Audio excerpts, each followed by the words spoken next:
Another quick review of some inexpensive miniatures. The Drunken Dragon Enemies Pack. This is 25 miniatures at about $1.26 a pop. You get 5 duplicates of 5 sculpts. Let's take a look.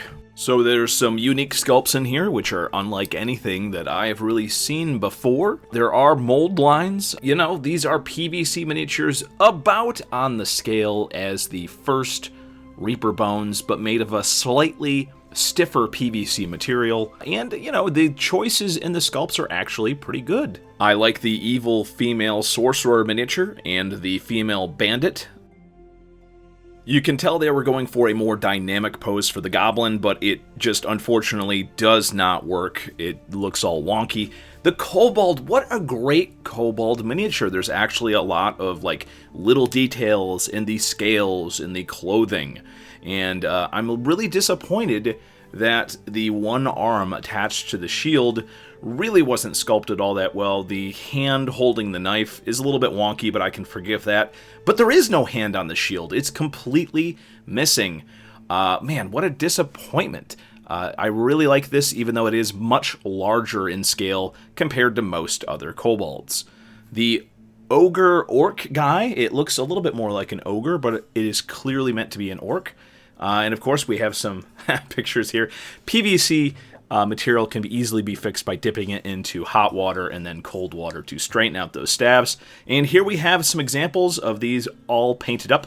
Obviously, used various speed painting techniques on these.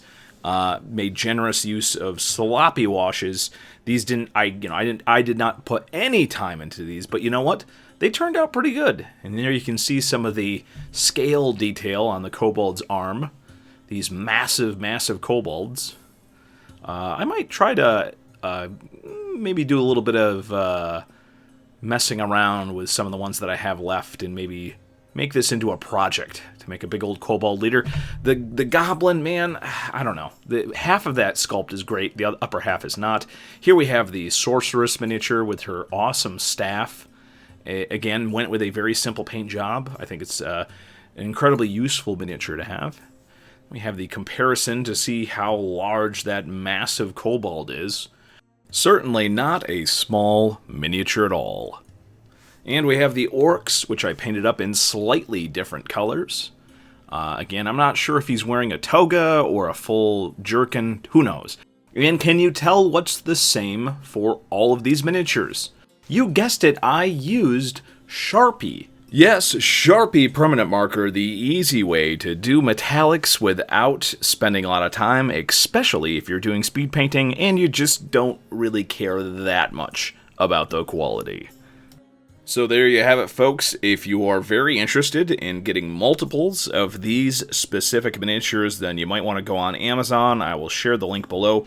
However, the official D&D board games are still available, and this PVC material isn't really superior to the plastic. It might actually take paint and primer a little bit better.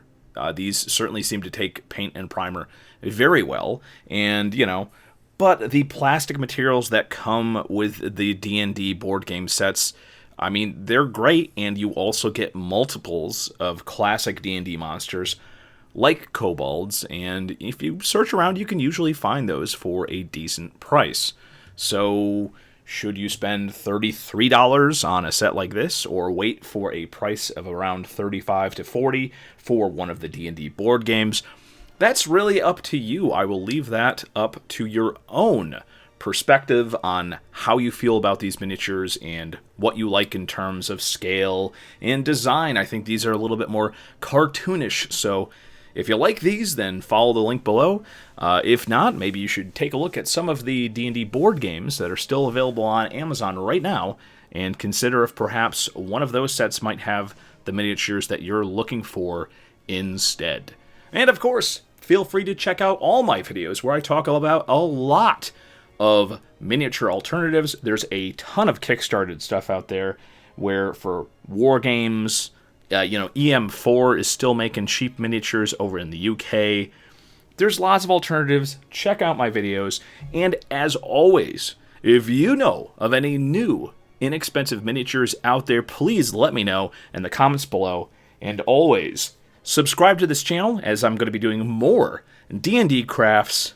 I'm going to be working with more inexpensive miniatures. So make sure you are subscribed and hit that dumb bell notification thing. That does count nowadays. Man, YouTube is such a pain. See ya! Have a great day, and as always, thank you for watching the video.